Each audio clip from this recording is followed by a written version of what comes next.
I'm the PR genie at Wilkinson Communications, and it's basically a communications company. We're set up as a global network, and we have consultants in different regions across the world.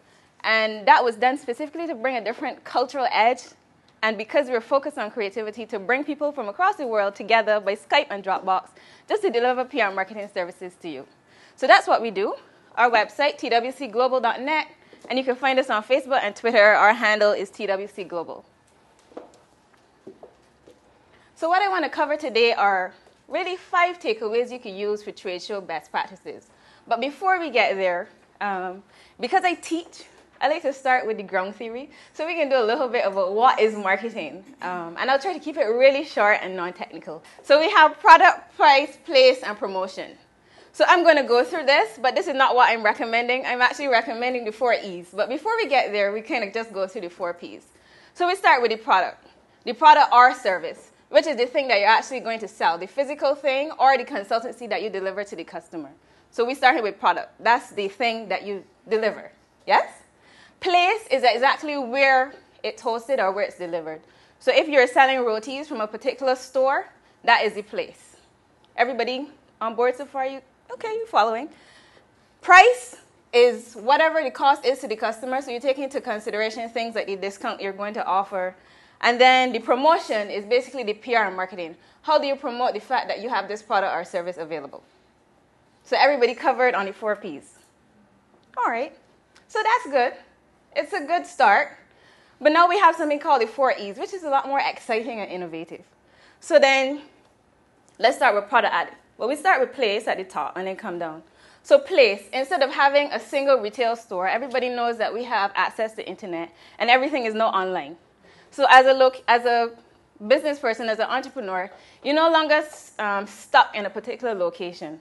What you have, because you have online, you have all these mini outlets across the world globally just because you're online and people are reaching out to you. So your product and service is now available every place as opposed to a single place. So you see how it's now expanding with the 4 E's. Price is not just about, I give you $2 and you give me a roti. Well, you can't get a roti for $2. But I give you $2 and you give me something. It's not just about what you pay. Now you have to take into consideration the fact that the customer drove from St. Lucie to Bridgetown to get your product or service. The fact that they had to pay gas. The idea that they had to get a babysitter for their kids in order to reach you. So it's not just about the money that I spend. It's more about an exchange. And you have to take that into consideration. What does the customer go through to get your product or service? Promotion.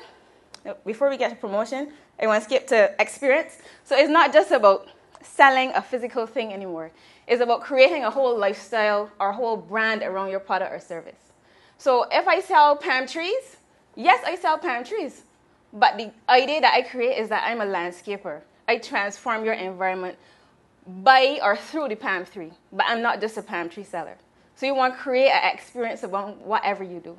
And then evangelism, which is my favorite part.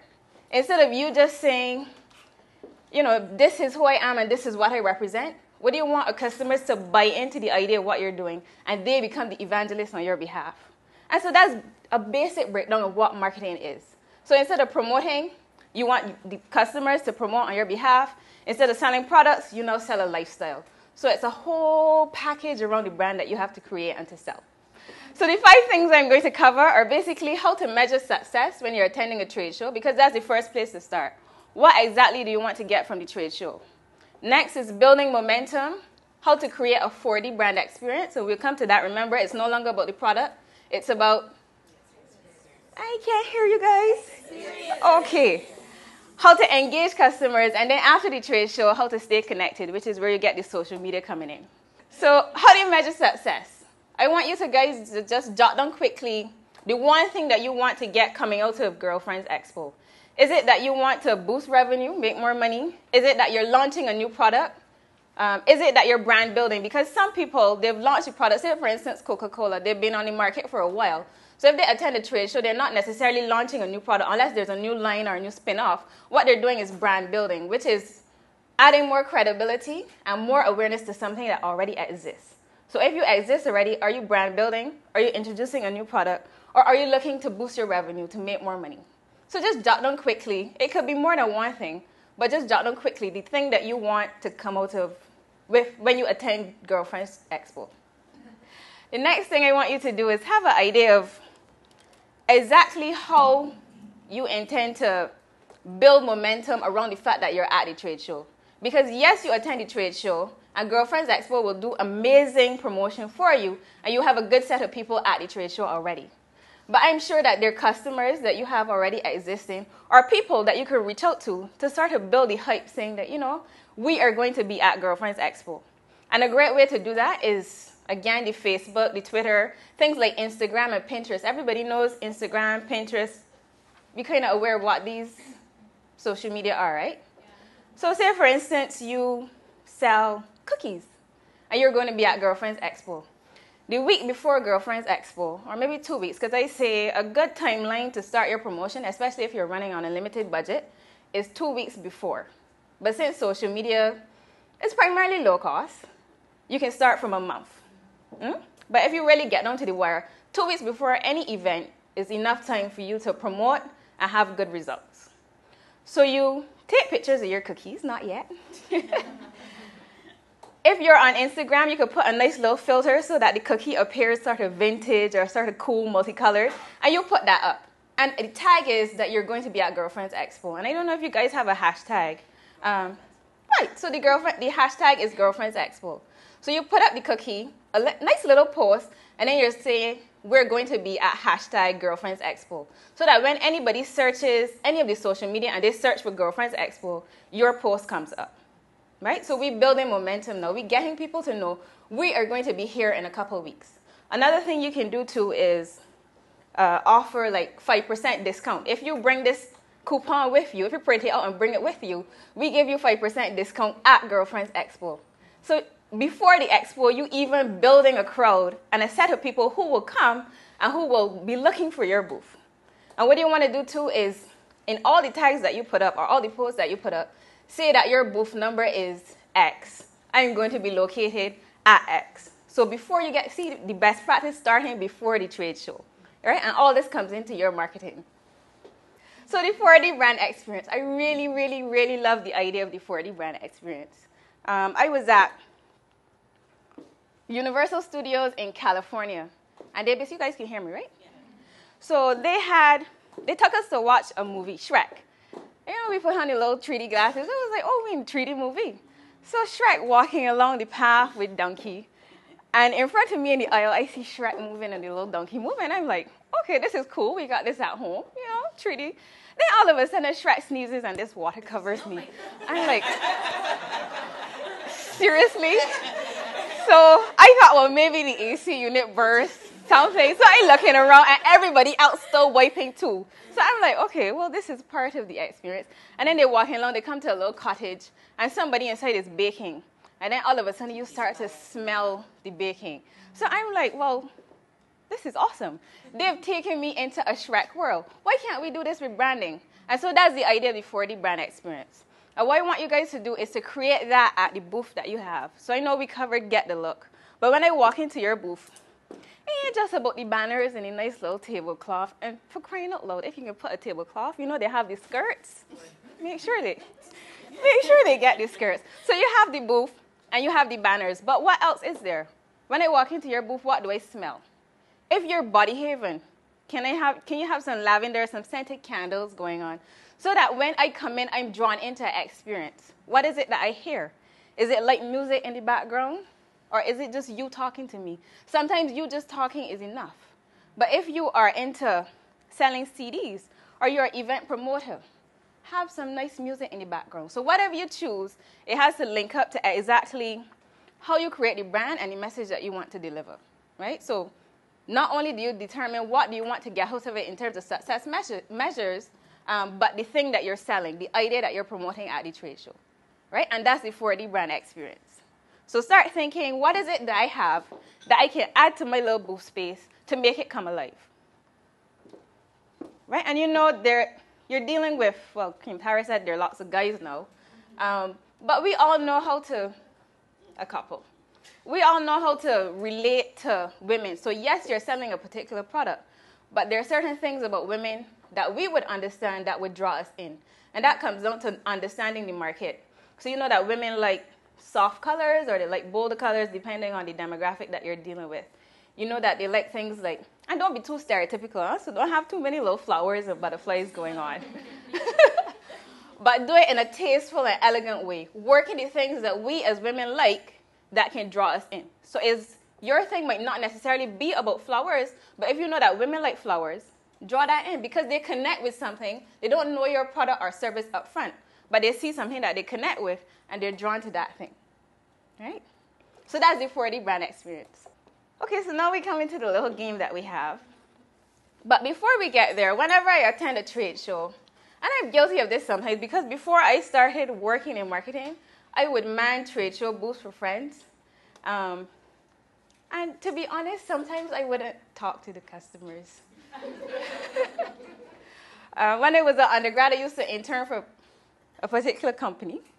And we were out selling drinks and promoting the drinks. And I was an intern. I was shy. I was like, well, I don't want to talk to these people. So I can just, sit here and pretend to be doing something else. And that's not what you really want to do. You want to engage people when you see them coming, even before they get to your booth. If you could step out and just say hi, that's a good thing to do. So you want to engage customers. Have a strong, clear pitch up front. And when you think of the pitch, think of 3 words that when you think of your brand, 3 words that come to mind. And you jot those 3 words down. And then you start to frame your pitch around that. So if you, say for instance, my thing is communication, but our emphasis is on creativity, I would say we're a creative communication firm, right? So you see how the keywords start to come together to build your pitch. So yes, as they attend the booth, you want to engage their attention. You want to pitch strong, clear. But sometimes trade shows, or all the times, trade shows are sort of like mazes. And so before the people get to you, that's your little booth, the little orange thing in the corner. And I put it way over there because the long line in front of it is another booth blocking your booth. So there's not a clear line of sight. So what do you want to do to get people to find your booth? I know that most exhibit, the locations, they don't allow you to put banners and so on at the different locations. So you only have your space to design. Is that so with this one? Kind of. Okay. But a great way is to actually people. So if you got 4 people, 3 people, 2 people, what are the strategic locations at the exhibit that you could post these people at to drive people to your booth? Or even if you're not driving them directly to the booth, to say, hi, I'm from this company. Here is some information on us. We're located at the back whenever you're ready, right? So what I want you guys to do is the 4 little orange squares you have are people. And I want you to put the people at strategic points at your trade show so that you can drive them to the big booth. And notice that the booth is orange and the people are dressed in orange. So the look that you have at the trade show must be consistent. So we do that quickly, and then I just want 2 people to tell me where they put their 4 people and why. Your people down?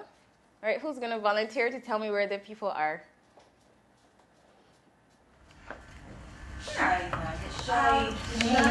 I would put someone right by the front door as people are coming in, handing out flyers, or just having a T-shirt. I mean, I'm sure everybody's seen at trade shows before where the guy will get a whole bunch of people in T-shirts just walking around, and you're like, what's the buzz? Who are these people? Why are there so many of them at this show, all in T-shirts? And all they're doing is interacting with other booths, walking around, not even really talking about the company, but the T-shirts out there and there. So if you can recruit a whole bunch of young people to be in your shirts walking around and just making a buzz because who is this? That's a good way. So instead of 4, have 40 of these little points. Yeah, but the resources staying in the budget. But I like the 40. These aren't really necessarily a big cost, and you can probably get these people to do it maybe on the promise of pizza or something. But I like the 40. Depending on what kind of idea you have. I mean, there are millions of things you could do. But if you know that everybody else will have T-shirts and people just roaming around, give your people little balloons. So I'm walking, but behind me 3 balloons are trailing so that I stand out. So all of these are low cost. Larry Dash has balloons for like 5 something. Low cost ways that you can draw attention to your people and then drive the traffic to your booth. So we got 1 person at the start. The other 3, they're liming. What are they doing? Where are the other 3? say I agree with her. Somebody at the very front, the first person that you see, a welcoming face, well-groomed, welcoming them. Here's our booth, giving them a flyer. This is where we are. And then just strategically, I had two people kind of midway before you get to the booth. And then I have someone at the very end. So you're the first person that you see, you're the last person. Did you get to come to the booth? Because they might not have actually come to the booth. Or if you did you have a good experience, or thank you, we're glad that you came. Something, a welcome and a goodbye. And I would say, as a person who's attended a lot of trade shows, it's better to have no one at your booth than the wrong person at your booth. Because a lot of times trade shows are hours and hours and hours and extremely boring time for someone to just sit there.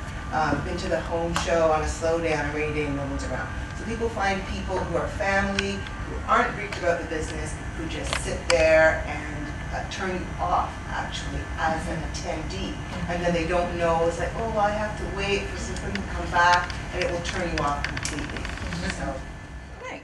So you got your people, they're at the post, strategic locations, and I like where Ebony and Michelle, right? Yeah. I like where you guys posted your 4 people. So we got the people out, they're giving information, they're friendly, and they're driving you back to the booth. Now, when you get to the booth, what's happening? You know, the same energy that these people engage the people with when they're outside of the booth is the same energy you want to continue and bringing in the 4D brand experience into the booth. So that when you give them flyers, it might not just be a plain flyer. If you got green leaf to do your flyer, say for instance you were selling a particular scented product, on the inside of the flyer you could have like a little fold over with a sample. So that as I go through the flyer, you know, it's not something that I just throw away, it's something that I keep because it's memorable. And the things that you give away, a lot of people give away things, and they look for the cheapest things to give away because it's low cost. You can look for the cheapest thing, but at the same time, give people something that's functional. Because if you give me something because it's low cost, and I have no need for it, I throw it away. But if you give me something that I could put on my coffee table, or I could put on my fridge use as a fridge magnet, or as a bookshelf end, then I keep that, and your logo is visible on it. So if you're thinking of a giveaway, think of something functional. And always, always, always on the giveaway, have your contact information. There's nothing worse than a giveaway and no logo on it because you wasted your money. So you have the logo, website, email address, and if all that information can't fit, it can suffice to just put your social handle so that people can go to Facebook, Twitter, to Instagram, to Pinterest, and then they find you. So all of these are little things that you can do. Yes, it's promotional material, but you want to do it in a fun and quirky way. And if you have a slogan, use the slogan on the promotional material. If there's a particular theme for that day, then incorporate the theme for that day into the promotional material because your logo will carry the brand and the slogan will carry the experience that they had at the trade show. A lot of people come to trade shows with their children. I think it's a good idea to have something at your booth that the kids might find fun. Even if it's a little baby basketball thing and you have a basketball that has your company logo on it and the kid is throwing it, just something to occupy them and to bring them around. If you have, let's say you're a Lori Dash or whatever, a child's store, you could have someone dressed up as a bunny rabbit who's walking throughout the entire exhibit and the little kid is going to want to follow that bunny rabbit and drag you behind to get to that booth. True. So those are things that will draw attention. Sorry, I didn't get your name, Michelle, but when she was talking about having people around in a lot of t-shirts and stuff like that, to tie that into getting people to your booth, what you can do is that if you do have a Facebook page and you're offering people a bonus for liking your page, and whatever that you're giving, for example, if it's a voucher, a gift voucher, something, you can always give a t-shirt and say that if you wear the t-shirt at the trade show, you get maybe a 5% discount. So that way you're getting them to create a buzz for you. So they're advertising you at the show in your shirt. And another great idea is to start a co-brand. You know, sometimes you go to the supermarket and you see like there's a tin of Milo and then there's a little small pack tied to it, or maybe some Nescafe milk, and it's all bundled. Like, come together and find out what are the synergies that you guys have so that you can offer products together.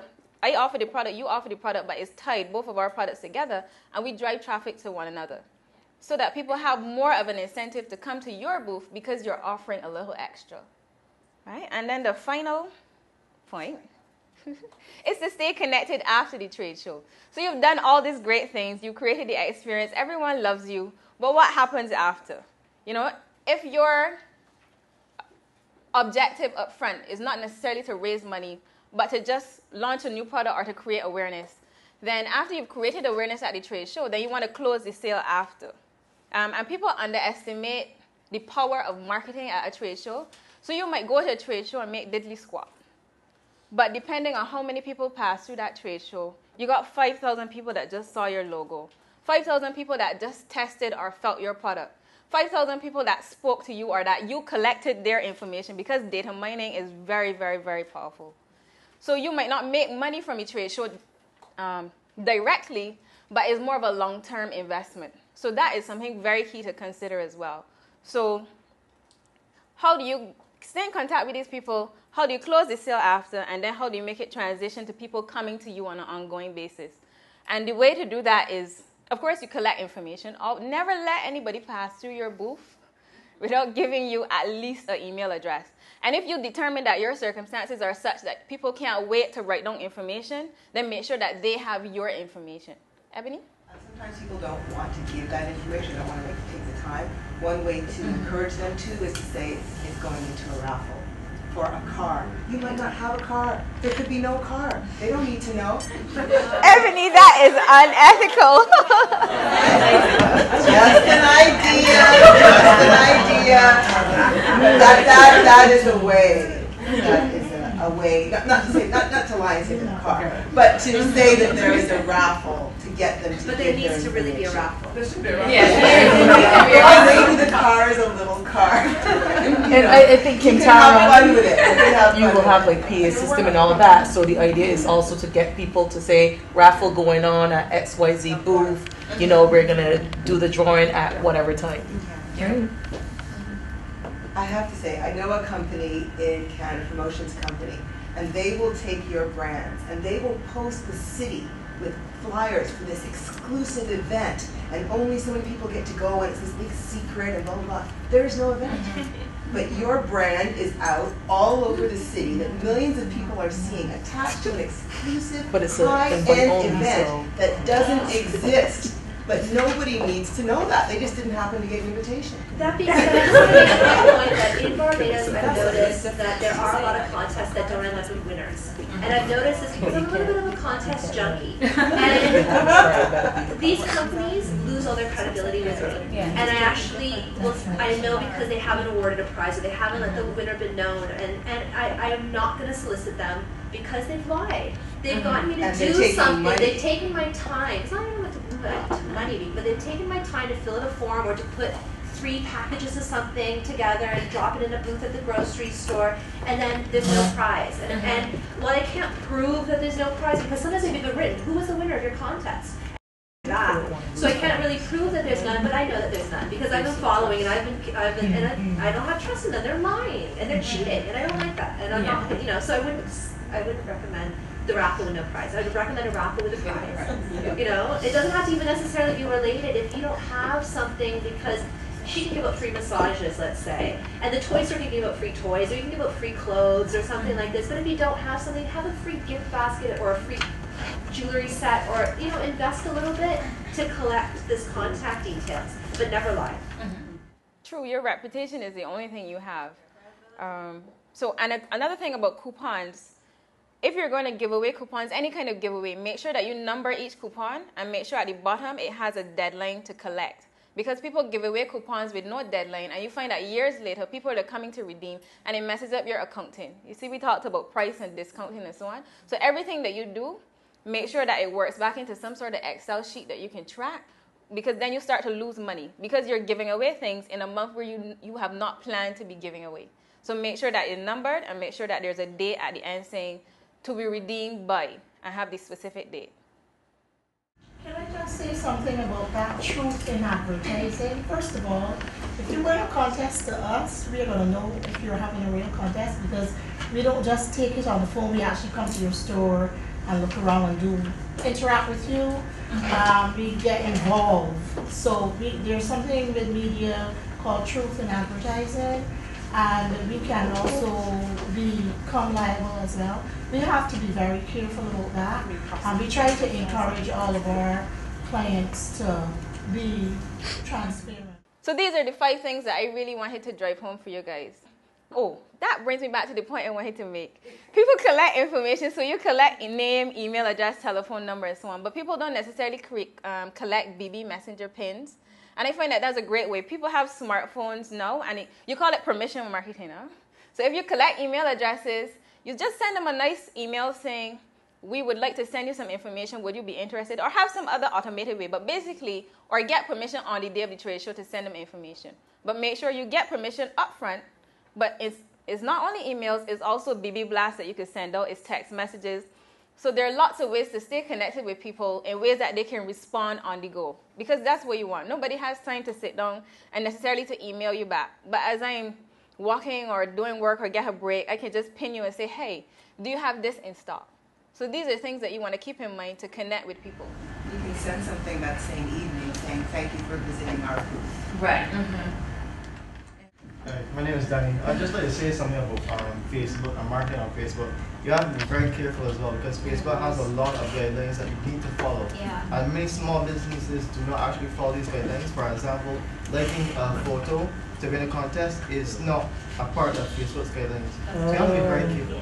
They have, sorry, just to go back, they have apps, and in talking about how Facebook got smart to what businesses were doing, there's actual laws and permissions on Facebook. So doing a competition, you can do that competition, but there's an actual app that you can buy and institute on Facebook where you say, okay, well, you know, enter, if going back to the t-shirts, you know, so you come to the trade show, you get your t-shirt from the booth, and then you tell people, okay, well, we have a competition on our Facebook page, you post a photo of you in our t-shirt at the expo on our Facebook page. People will go on, and there's an actual app that will say enter competition.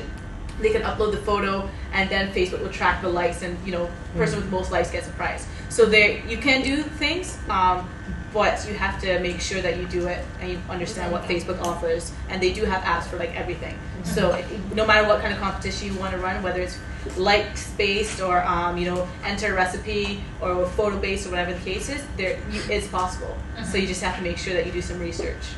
But there are tons of people who just and again, it's going back to what we said earlier. You know, Facebook will definitely look at the person who has millions of users, but the person who may have 500 kind of slips through the cracks. You know what I mean? So easy, but it's best to err on the side of caution, as always. Just as well, going on what you're saying, because there actually have been a few companies, a few businesses who have been shut down by Facebook.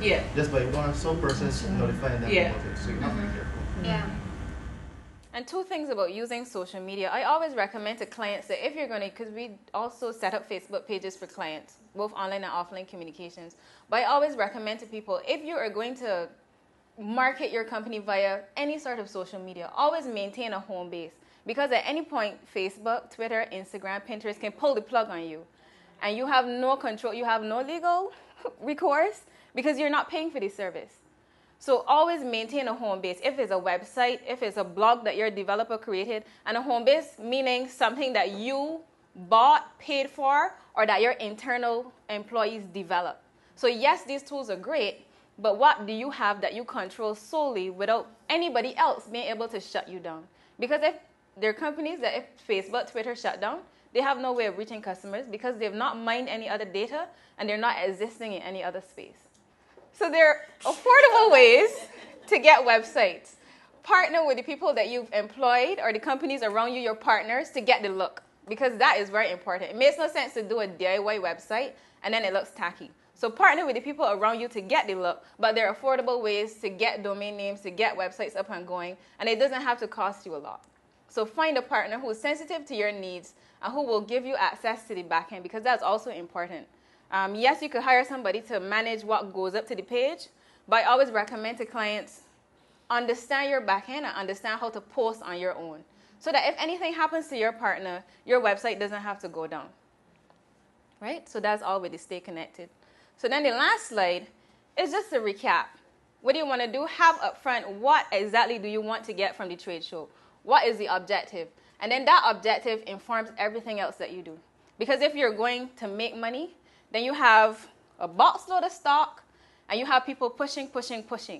If you're going to launch a new product, then you're sampling and you have people coming in and you're sitting down and you're interacting with them and you're getting feedback. So it's a different spin that you create depending on what you want to do. So know from the beginning the objective that you want to achieve. Even before you get to the trade show, you want to build momentum, build hype, and build buzz so that people that you already are in contact with come to the trade show and they interact with you there. And you never know, you get some new people filtering through as well. For the brand experience, that is the biggest takeaway. If you do nothing else from this board, when I come to Girlfriends Expo and I walk into your booth, I want to feel that you put time and energy into creating almost a fantasy world for me. But no pressure. No, there is pressure. You have to do it. Because, no, but seriously, that's the thing that will make you money. I've seen it times over. People that create the world and the lifestyle make more money than people that just sell things. If you want to just sell things, then you're a vendor, you're self-employed. If you create a world, a lifestyle, and a fantasy that people buy into, then you're an entrepreneur. So that's the distinction. You don't just want to be selling. No. Now you could go up on Swan Street and just sell a little cart. Mind you, these people are awesome too, because if you go to some vendors, there's a particular vendor that I go to buy fruits and vegetables on Saturdays. Everybody else selling just fruits and vegetables. When you walk into this woman's stall, she said, "Come, young girl, I got something for the hubby." She pushing this. Then she's like, "If you cook stew, put this thing in it." So she almost becoming sort of like this person that gives me these recipes. So I'm not just buying Edos and cassava anymore. I buying things that she telling me that gonna work. And then the next week I go back, she will ask me, I don't know how she remembers everybody. She will ask, "Did you try this?" And I will say, "Well, yes, she will." And then she'll be like, "Well, I have this other thing." And I buy all these things, you know. I have something else for you to try. So even people who don't have what we would call the glitz and glamour of an organized space, we can learn a lot from them and how they sell an experience to us. So always, always, always create an experience. And don't just sell things, please. Because you can get things anywhere. The thing that will make you different is how you deliver.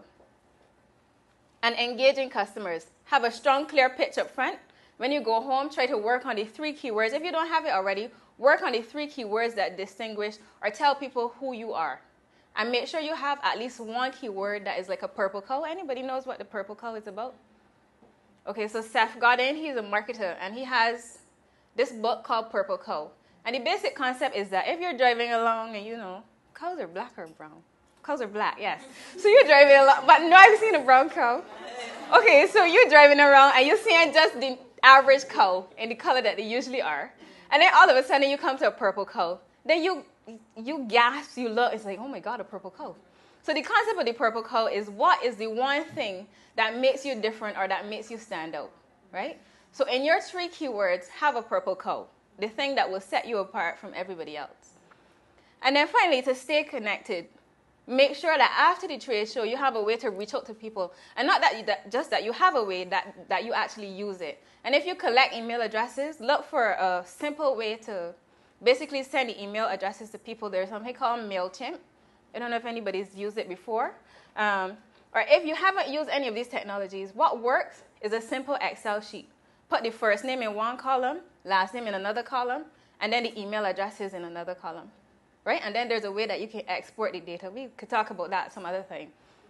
You mentioned about keywords, and that made me think about role playing. So you role play yourself, and then whenever I have an event and I have my staff, I call them my happy, shiny people. So I pretend that I'm the customer. I come up to them, and it's like, okay, what are you going to say to me? And they'll say something like, no, that's not what you say. And then I go back, come again. Hi, what are you going to say to me? And I go through it over and over and over again until they get it right. And I make sure no matter what position the person has in the event, because they may have to fill in, that they understand what all the questions might be, how you greet someone, blah, blah, blah, blah, blah. And that's what you should do with your, you can videotape it, show it back to them, because that's how important it is to make that impression. Oh, and one more thing before I go. A great way to push is to use YouTube as well. If you have a flip camera or an iPad or any kind of little small camera, just record somebody saying, "Hi, we're going to be at Girlfriends Expo. I hope you guys come down." So that you get that personal interaction. Use all the channels that you have to basically send the message that you want, but do it in an interactive and creative way. And so that's it for me. You can follow me on Twitter, Facebook.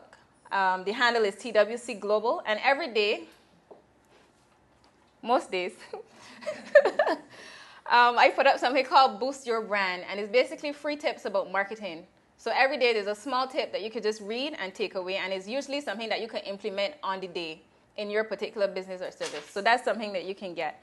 Any more questions, queries, comments? I just have a comment too from a value perspective.